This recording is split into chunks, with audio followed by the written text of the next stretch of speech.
Praise the Lord. ஆகவே அவருடைய நாமத்தை துதிக்கும் உதடுகளின் கனியாகிய ஸ்தோத்திர பலியை அவர் மூலமாக எப்பொழுதும் தேவனுக்கு செலுத்துங்கள். ஹல்லேலூயா.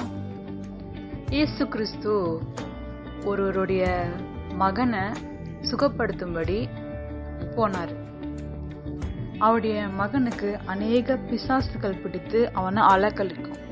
அதனால அந்த பிள்ளையோட தகப்பன் இயேசு கிட்ட வந்து என் பிள்ளைய கியூர் பண்ணுங்க அப்படின்னு சொல்லி கேட்கிறாரு.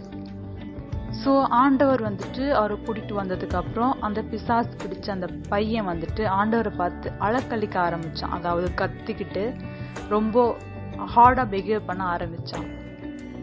ஆண்டவர் அந்த ஆவியை அதட்டதுக்கு அப்புறம் அந்த பையன் செத்தவனை போல் ஆனானாம், அதாவது உயிர் இல்லாதபடி. அந்த டைம்ல அந்த பையனுடைய தகப்பனுக்கு எப்படி இருந்திருக்கும்? நம்மளுடைய பிள்ளை உயிரோட இருக்கும் போதே கொஞ்சமாவது பேய் பிடிச்சாலும் கொஞ்ச நேரம்லாம் இருப்பான், செத்து போயிட்டான் போல நினைக்க தோணுமா இருக்காதா?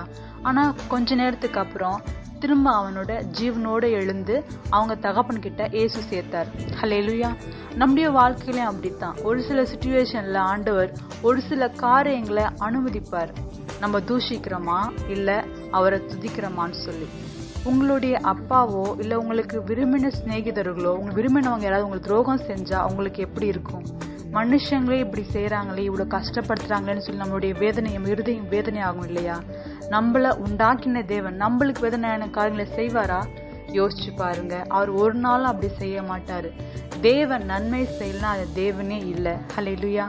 நம்முடைய வாழ்க்கையில நம்ம துதிக்கிறோமா இல்ல ஆண்டவரை தூஷிக்கிறோமான்னு யோசிச்சு பாருங்க.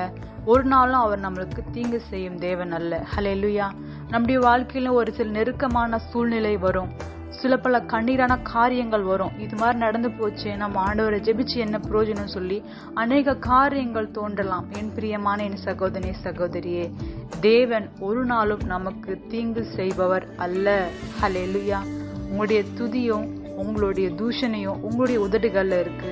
நீங்க எந்த விதமான கண்ணிகளை பயன்படுத்துறேன்றது உங்களுடைய கிரியையை பொறுத்து. ஹல்லேலூயா.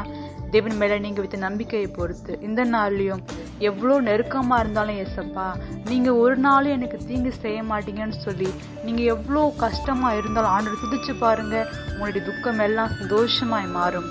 என்னோட ஜெபிக்கிறீங்களா? அன்பிலிருந்தே எங்கள் தேவனாகிய கர்த்தாவே, உன்னதமான தேவனே, நீ ஒரு நாளும் எங்களுக்கு தீங்கு செய்ய தேவன் அப்பா.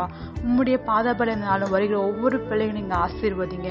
துக்கமோ நெருக்கமோ கண்ணீரோ தூஷிக்கக்கூடிய காரியங்கள் இருக்கலாம், அவங்க தூஷித்து இருக்கலாம், அவங்க மன வேதனையில இருக்கலாம். இதுக்கப்புறம் தேவனை தேடி ஒரு பிரயோஜனம் இல்லைன்னு சொல்லி வேதனையோடு இருக்கலாம். ஆனாலும் கர்த்தாவே, இயேசுவின் ரத்தம் அவங்களை கழுவட்டும், அவங்க பரிசுத்தமாக்கப்படட்டும். அவங்க துக்கம், அவங்களுடைய காயம், கண்ணீர் எல்லாம் நீக்கி மகிழ்ச்சியும் சந்தோஷமாய் கொடுத்து அவங்களுடைய பாரங்களை, அவங்களுடைய கிரியைகளுக்கு தக்கதான பழைய நீர் அவங்களுக்கு தந்து ஆசீர்வதித்து காத்துக்கொள்ளும். இயேசு கிறிஸ்துவின் நாமத்தில் ஆமீன். God bless you.